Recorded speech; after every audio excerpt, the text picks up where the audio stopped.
اعوذ باللہ من الشیطان الرجیم بسم اللہ الرحمن الرحیم اللہم صلی علی سیدنا محمد وعلی آل سیدنا محمد واصحاب سیدنا محمد وبارک وسلم علیہم۔ سورۃ العنکبوت اور رکوع نمبر 4 آیت نمبر 23 اور 24۔ وَتِلْكَ الْأَمْثَالُ نَضْرِبُهَا لِلنَّاسِ وَمَا يَعْقِلُهَا إِلَّا الْعَالِمُونَ خَلَقَ اللَّهُ السَّمَاوَاتِ وَالْأَرْضَ بِالْحَقِّ إِنَّ فِي ذَلِكَ لَآيَةً لِلْمُؤْمِنِينَ صدق اللہ العظیم۔ یہ مثالیں ہم لوگوں کی فہمائش کے لیے دیتے ہیں، مگر ان کو وہی لوگ سمجھتے ہیں جو علم رکھنے والے ہیں۔ اللہ نے آسمانوں اور زمین کو برحق پیدا کیا ہے، در حقیقت اس میں ایک نشانی ہے اہل ایمان کے لیے۔ رکوع 4 کمپلیٹ ہوتا ہے یہاں پر آیت نمبر 44 پر۔ اس کے کچھ حاشیہ ہم نے پڑھے ہیں، انشاءاللہ آج حاشیہ نمبر 75 سے آگے ہم پڑھیں گے 2-3 حاشیے اس کے۔ اس پر بات کرنے کی ہے تھوڑی بہت کہ یہ مثالیں ہم لوگوں کی فہمائش کے لیے دیتے ہیں، مگر ان کو وہی لوگ سمجھتے ہیں جو علم رکھنے والے ہیں۔ اللہ نے آسمانوں اور زمین کو برحق پیدا کیا ہے، در حقیقت اس میں ایک نشانی ہے اہل ایمان کے لیے۔ اس میں 2 باتیں ہیں، ایک تو ہے علم رکھنے والے اور دوسرا ہے اہل ایمان۔ جب یہ 2 چیزیں مل جاتی ہیں نا تو بندہ مومن بنتا ہے، اور جو مومن ہوتا ہے وہ بقول علامہ اقبال کے جو جواب شکوہ کے جو آخری بند ہے کہ تو مسلمان ہے تو تقدیر ہے تدبیر تیری، وہی مصرع ہے نا، مطلب تقدیر مومن کی تقدیر سے مومن کی تدبیر سے تقدیر تشکیل پاتی ہے۔ ہاتھ ہے اللہ کا، بندہ مومن کا ہاتھ۔ کیا مطلب ہوا؟ یعنی اس کائنات کی جو تقدیر ہے وہ یہ ہے کہ امام مہدی آئیں گے، حضرت عیسیٰ آئیں گے، اور پوری آفاقی سطح پر اللہ تبارک و تعالیٰ کی مرضی بالفعل نافذ ہو کر رہے گی، یہ تقدیر ہے۔ اچھا، حضرت عیسیٰ کون ہے اور حضرت امام مہدی کون ہے؟ اور اس سے پہلے یہ جو عمارت بننے والی، یعنی عمارت کمپلیٹ ہوگی، کون سی عمارت؟ جو شروع ہوئی ہے حضرت آدم علیہ السلام سے اور تکمیل پائی ہے رسول اللہ صلی اللہ علیہ وسلم پر، لیکن یونیورسل تو نہیں ہوئی تھی نا، آفاقی پوری دنیا پر۔ اس کا اتمام ہوگا کب؟ جب امام مہدی آئیں گے اور حضرت عیسیٰ آئیں گے۔ وہ عمارت ایک اس کی تعمیر ہونے والی ہے، ایک مکمل اس عمارت کا ایک مکمل نقشہ حضور صلی اللہ علیہ وسلم نے تو پیش کیا، وہ تو ختم نبوت ختم رسالت ہے، لیکن پوری دنیا پر تو نہیں ہوا۔ اس میں کون اپنی اینٹ لگائے گا؟ بس اینٹ لگانی ہے اور چلتے جاؤ۔ ہم دنیا میں اسی لیے آئے ہیں، یا ایھا المدثر قم فانذر وربک فکبر۔ یہ ہمارا مقصد ہے کہ اپنے رب کی بڑائی کا اعلان کرو۔ کیا مطلب؟ یعنی اللہ اور رسول کی بالادستی بالفعل قائم کرنے کی جدوجہد، اجتماعی جدوجہد کرنا، اس کے ہم مکلف ہے، پابند ہے۔ مطلب یہ ہوا کہ ہم نے اس عمارت میں اپنے حصے کی اینٹ لگانی ہے اور اس دنیا سے چلے جانا ہے، بس یہ ہے وربک فکبر۔ اجتماعی جدوجہد یہی ہے نا، اینٹ اس تعمیر میں، وہ جو عمارت تعمیر ہونے والی ہے، اور یہ اللہ کی تقدیر ہوگی، یونیورسل ہوگا۔ اس کے بعد ہی قیامت آئے گی۔ جب تک اللہ اور رسول صلی اللہ علیہ وسلم کی بالادستی پوری دنیا پر نافذ نہیں ہوگی تب تک قیامت نہیں آنے والی اور نہیں آئے گی، یہ اللہ کی تقدیر ہے، ٹھیک ہے نا۔ تو وہ کام کون کرے گا؟ لیکن وہ ہے مومن، مومن ہوگا نا وہ۔ علامہ اقبال نے کیوں کہا یہ؟ کیا ہاتھ ہے اللہ کا، بندہ مومن کا ہاتھ۔ یعنی جو بندہ مومن کا ہاتھ یا اللہ کا ہاتھ کیسے ہے؟ یعنی مومن جو ہے اپنے ہاتھ سے، یعنی اپنی تدبیر سے اللہ کی تقدیر کو پورا کرنے کی جدوجہد کرے گا، یہ مطلب ہے اس کا۔ بندہ مومن کیا کرے گا؟ اللہ کی جو تقدیر ہے، یعنی اللہ کا جو پروگرام ہے، اس پروگرام کو بالفعل نافذ کرنے کے لیے، اس عمارت کو تعمیر کرنے کے لیے مکمل بندہ مومن کوشش کرے گا۔ اس لیے اللہ کا ہاتھ ہے، وہ ہاتھ ہے اللہ کا، بندہ مومن کا ہاتھ۔ تو مسلمان ہے تو تدبیر ہے تقدیر تیری، ما سوا اللہ کے لیے آگ ہے تکبیر تیری، یہ تو ہے۔ جاء الحق وزهق الباطل ان الباطل کان زہوقا، یا وہ جو آیت آئی ہے، اب میں اس کا حوالہ بھول رہا ہوں کہ کس صورت میں ہے وہ، کہ اللہ تبارک و تعالی حق کے ہتھوڑے سے باطل کے بھیجے پر ایسی چوٹ مارتا ہے کہ اس کا بھیجا پھٹ جاتا ہے، ختم ہو جاتا ہے۔ یہ ہے کہ تو مسلمان ہے تو آگ ہے تکبیر تیری، ماں سوا اللہ کے لیے آگ ہے تکبیر تیری، اور تو مسلمان ہے تو تدبیر ہے تقدیر تیری۔ یہ وہ پروگرام ہے، ہم نے اپنی اس میں کیا کرنا ہے، اپنا پتھر، اپنی محنت کا بس ایک پتھر لگانا ہے، جتنی زندگی ہے اس میں کوشش کرنی ہے، ہم کوشش کے مکلف ہیں بس۔ تو یہ کام کون کرے گا؟ بندہ مومن۔ جب بندہ مومن ہوگا تو اس کی یہ والی ہیبت ہوگی، کس کے لیے؟ غیر فطری جو بھی چیزیں ہیں، ایک ہوتا ہے فطرت، ایک ہے غیر فطری چیز۔ یہ وجہ ہے وہ جو دوسرا مصرع ہے کہ وہ معزز سے مسلمان، وہ معزز سے زمانے میں مسلمان ہو کر، اور تم خوار ہوئے تارک قرآن ہو کر۔ یا وہ جو حدیث آئی ہے کہ ایک وقت آئے گا، رسول اللہ صلی اللہ علیہ وسلم نے فرمایا، حضرت صوبان سے جو روایت ہے کہ مسلمانوں پر ٹوٹ پڑیں گی دوسری قومیں جیسے کہ بھوکے دسترخوان پر ٹوٹ پڑتے ہیں۔ تو سوال کیا گیا ایسا کیوں؟ کیا تعداد میں کم ہوں گے؟ فرمایا تعداد تو بہت ہوگی، لیکن ان کی حیثیت جو ہے وہ سمندر پر جو جھاگ آتی ہے، بس وہ جھاگ کسی حیثیت ہوگی، ان کی تعداد بہت ہوگی، لیکن ان کی حیثیت کیا ہے؟ وہ جھاگ کی کیا حیثیت ہے؟ فرمایا ایسا کیوں ہے کہ جب تعداد بھی زیادہ ہوگی لیکن ان کی حیثیت جھاگ، اور ان قوموں پر تمہارا جو رعب ہے وہ اٹھ جائے گا۔ پھر فرمایا ایسا کیوں ہوگا؟ تو حضور صلی اللہ علیہ وسلم نے فرمایا کہ ایک بیماری پیدا ہوگی ان میں وہن کی۔ تو پھر فرمایا کہ وہن کیا ہے؟ تو حضور صلی اللہ علیہ وسلم فرمایا حب الدنیا و کراہیت الموت، کہ دنیا کی محبت اور موت سے نفرت۔ تو یہ مومن جو ہے یو ٹرن ہو گیا۔ اس کا مطلب نہیں کہ ہر بندے پر یہی کیفیت جو ہے وہ طاری ہو کر رہے گی، ایسا نہیں ہے، لیکن کچھ تو آئیں گے اس میں۔ اس وقت ہمارے جو اجتماعی جو حالت ہے وہ اسی زمرے میں آتی ہے۔ کل بھی میں نے کہا تھا کہ ہمارے 3 پلر ہیں، اور سب سے جو آخری ہے، حتمی ہے، وہ آخرت ہے۔ حالانکہ جانا تو ہم نے آخرت میں ہی ہے، اسی آخرت کے لیے تو سفر ہے۔ ایک بچہ پیدا ہوتا ہے، ایک دن گزر گیا، گویا موت کے قریب، ایک موت سے وہ قریب جا رہا ہے، ایک دن کم ہو گیا نا، 12 سال گزر گئے تو گویا کہ 12 سال جو ہے ہمارے کم ہو گئے، اب اس کا مطلب قبر بہت نزدیک ہے۔ 30 سال گزر گئے، پی ایچ ڈی بھی ہو گئی، یا آج کل جو ہے رزلٹ نکل رہے ہیں بچوں کے تو خوش ہو رہے ہیں، لیکن 12 سال تو گزر گئے زندگی کے۔ 12 سال قبر جتنی بھی زندگی ہوگی، 12 سال کٹ گئے۔ گریجویشن کر لی، وہ کر لیا، پروفیسر بن گئے، وہ نوکری لگ گئی، 30-40 سال نکل گئے، اب جو ہے وہ کتنا رہ گیا، زندگی کتنی رہی؟ تو اسی کا خوف، حب الدنیا و کراہیت الموت۔ تو یہ چیز ہے کہ یو ٹرن ہوا، مومن کا یہ وتیرہ ہے، یہ جو حالت اس وقت ہے کہ موت کا ڈر۔ میں نے کل بھی کہا تھا، اس پر میں شد و مد کے ساتھ بتا رہا ہوں کہ توحید گڑبڑ ہو جاتی ہے، خالص نہیں رہتی جب ہم کسی بھی مادے کا خوف اپنے دل کے اندر لے آئیں، توحید گڑبڑ۔ وگرنہ اگر پیور توحید ہوتی، وہ سحر جس سے لرزتا ہے شبستان وجود، ہوتی ہے بندہ مومن کی اذان سے پیدا۔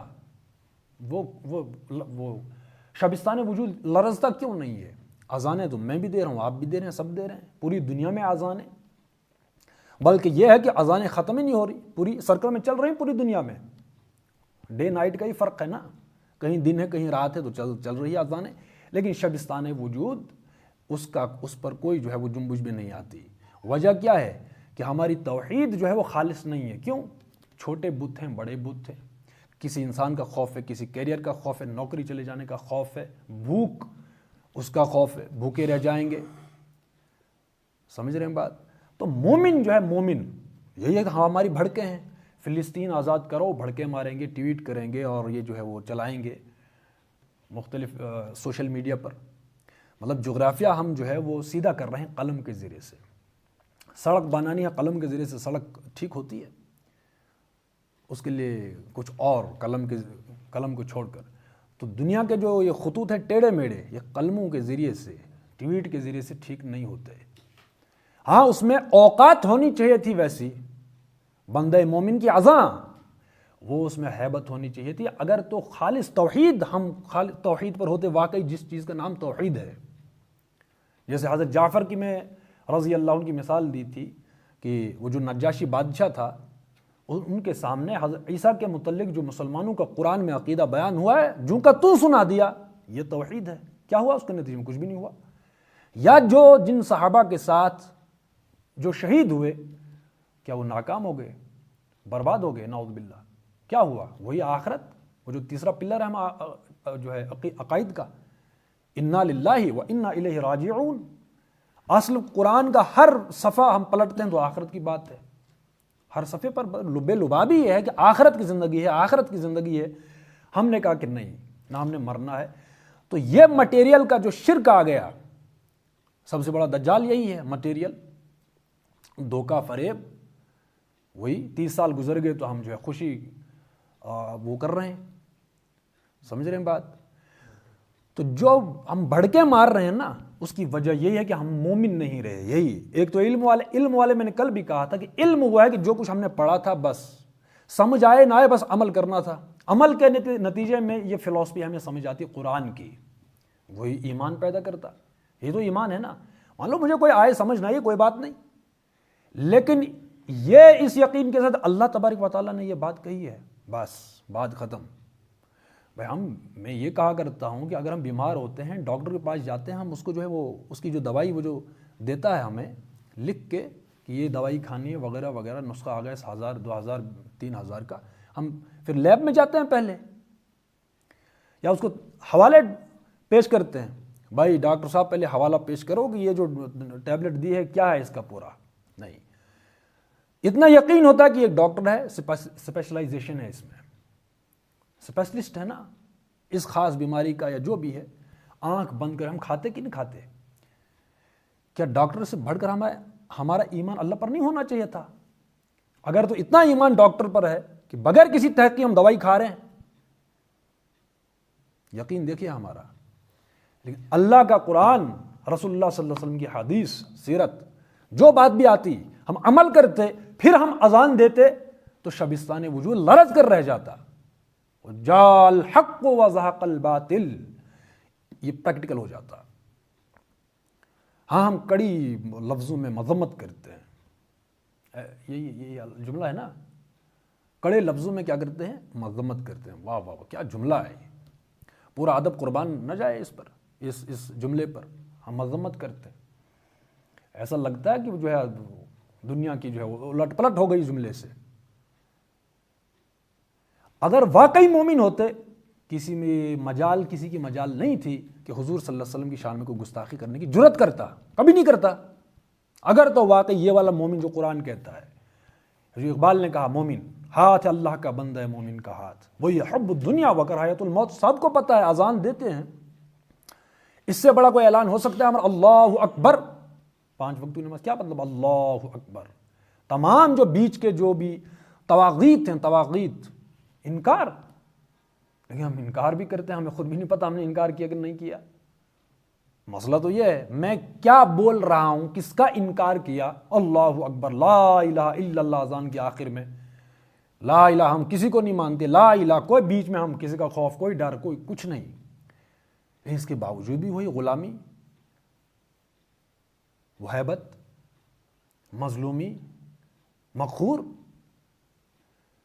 سمجھ رہے ہیں بات؟ اس میں اور بھی وہی بات ہے کہ ہم ایمان تو لا الہ الا اللہ پڑھا، لیکن جب ہم آیتیں پڑھی اللہ کے خلاف پروٹیسٹ شروع کر دیا. یہ میری اور آپ کا سٹیٹس ہے، اوقات ہے، یہ میرا اور آپ کا ایمان. اجتماعی تو یہی ہے نا، جن چیزوں پر عمل کر سکتے تھے ان پر بھی پروٹیسٹ، عمل کرنا دور کی بات ہے.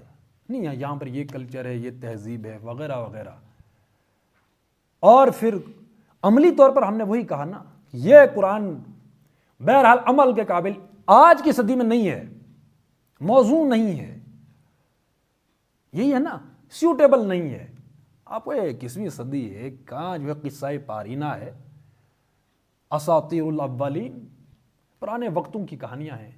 آج جدید دور ہے تو ہم نے جسٹیفائی کر لیا کہ کوئی نیا قرآن ہونا چاہیے تھا. جب کسی زمانے میں کسی نے کہا یا کوئی کہے گا کہ بھائی نبوت جو ہے اب بھی چلنی چاہیے تھی، ہم نے اس کو جسٹیفائی کر لیا. اس نے بھی کہا نئی آیتیں ہونی چاہیے، ہم اس کو جسٹیفائی کر لیا. کیسے؟ کہ ہم اس پر عمل نہیں کریں گے. اس وقت زمانہ جو ہے جدید سے جدید تر ہوتا چلا جا رہا ہے، اس میں کچھ تقاضے اور ہیں، کچھ نظریات اور ہیں، زمانے کے تقاضے اور ہیں، اس لیے جو ہے قرآن یہاں پر جو ہے یہ جو ہے امپلیمنٹ ہونے والا نہیں ہے ہماری زندگیوں میں، ہم اس کو قبول نہیں کر سکتے، اس کے مطابق ہم اپنا اجتماعی نظام، اپنی تہذیب، اپنا کلچر نہیں چلا سکتے۔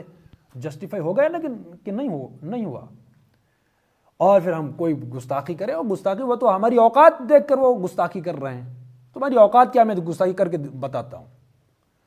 لیکن مومن ہوتے ہم، جتنے حصے پر ہم عمل کر سکتے تھے، واقعی مومن ہوتے، کیا ہوتا اگر ہم پورا اعلان کر لیتے وہی انا للہ و انا الیہ راجعون، چومی گویم وہ جو ہے کہ میں تمہیں مسلمانوں ایک مومن کا وطیرہ بتاتا ہوں کہ جب اس پر موت آتی ہے تو اس کے ہونٹوں پر تبسم ہوتا ہے، مسکراہٹ ہوتی ہے، اچھا موت آ گئی ہے تو اللہ سے ملنے، اچھا وہی ہم نے جو کہا تھا آخرت، اچھا وہ آن پڑی، اس کا مطلب یہ وہی ہے، سچ تھا، یہ اتنی سی بات تھی بھائی۔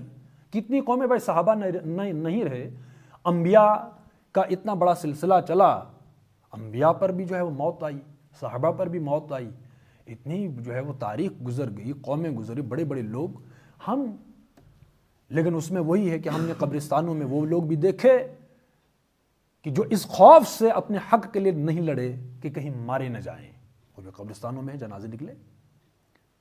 ہماری بھی عمریں نصف کتنی ہے، اب کتنا بچا، اور کیا پتا کہ کب جو ہے وہ موت کا فرشتہ آئے، دستک دے کہ چلیے چلیے، سمجھ رہے ہیں بات؟ واقعی ہم جو ہے وہ مومن ہوتے، کسی میں جرت نہیں تھی کوئی گستاخی کرتا یا کچھ اور کرتا، یا ہم سے جو ہے یہ کہتے کہ ہم تمہیں اجازت دیں گے، پھر تم جو ہے اس پر جو ہے عمل کرو گے، یعنی اللہ کو اجازت لینی پڑ رہی ہے انسان سے، جناب ہم نماز پڑھیں، چلو نماز کی اجازت ہے، جاؤ بیٹا، بہت اچھا، نماز پڑھیں گے، اچھا ٹھیک ہے، حج کریں گے، ہاں تو اکانومی تو ہماری بڑھے گی بھائی، ہم مارکیٹ ہے، حج، نماز و روزہ و قربانی و حج، یہ سب باقی ہے، تو باقی نہیں ہے۔ پوری ایک مشین سے 4 پرزے لیے، مشین بھی خراب، وہ بھی خراب، حالانکہ ایک مشین ہوتی ہے، یا ایھا الذین آمنوا ادخلوا فی السلم کافہ، اے مومنو، اے ایمان والو، دین کے اندر، اسلام کے اندر پورے کے پورے داخل ہو جاؤ۔ وہی ہے، کیا تم قرآن کا ایک حصہ مانتے ہو؟ افتؤمنون ببعض الکتاب وتکفرون ببعض، یہ پک اینڈ چوز کرنا، انتخاب کرنا، جو مجھے سیوٹ کرے گا یا جس میں کوئی خوف خطر نہیں ہوگا، اس میں سے کچھ آیتوں پر جو انڈیویجول لیول پر عمل کریں گے، کچھ کو نہیں کریں گے۔ سورۃ البقرہ کی آیت ہے کہ جو تم میں سے یہ کرے کہ کتاب کا ایک حصہ ماننا، ایک کا انکار کرنا، تو ان کے لیے تو دنیا میں کیا سزا ہے؟ نقد، یہ جو ہماری سزا ہے، ذلیل و خوار کر دیا جائے، آیت ہے سورہ بقرہ کی، دنیا میں ذلیل و خوار کر دیا جائے گا، اور آخرت میں جہنم میں۔ ابھی میرا کوئی فتویٰ نہیں ہے کسی اور کا، یہ قرآن سورۃ البقرہ کی آیت ہے، کیا ہمارے ساتھ یہ نہیں ہے؟ اوہ آئی سی، آل آئیز آن ادھر، ہم دیکھیں گے، یوٹیوب چلائیں گے، فلسطینی مر رہے ہیں، وہ مر رہے ہیں، ٹھیک ہے، چل پڑے گا، ملینز میں چل رہا ہے نا، ہاں کمائی ہوگی، ایک قوم مر رہی دوسرے کی کمائی ہو رہی ہے، بھئی یہی تو سوشل میڈیا، اور کیا ہے؟ پہلے تو آتے تھے بالفعل آف لائن، ٹھیک ہے، نوآبادیاتی نظام تھا نا، ٹھیک ہے، لیکن اب جو ہے اس کے ذریعے سے ان کو جو ہے اپنا غلام بنا لو، ہم بن گئے، ٹھیک ہے۔ تو واقعی مومن جو ہوتا ہے، مومن، ایک آیت ہے کہ جب مومن ہوتا ہے، وہ جو یہ جو قومیں ہیں جو اس وقت ٹوٹ پڑ رہی ہیں، وہ ایک مومن بھی اس کی جو ہیبت ہوتی ہے، خوف ہوتی ہے، ان کے دلوں پر جو ہے وہ گھر کرتا ہے، یہ آیت ہے۔ لیکن وہ کیوں سمندر کا جھاگ کی حیثیت ہم کیوں اختیار کی؟ وہی حب الدنیا وکراہیت الموت، ایک، اور دوسرا یہ کہ ہم جن آیتوں پر عمل کر سکتے تھے اس پر بھی اپنی فلسفی جھاڑی، اللہ کے خلاف پروٹیسٹ کہ نہیں، یہ قرآن اس دور میں نہیں چلنے والا، یہاں پر اپنے کلچر ہے، اپنے 21ویں صدی ہے، modernism, post modernism, post truth ہے، یہ جو نظریات ہیں، یہ ہے، سمجھ رہے ہیں بات؟ تو یہ ہے کہ ہاتھ ہے اللہ کا، بندہ مومن کا ہاتھ،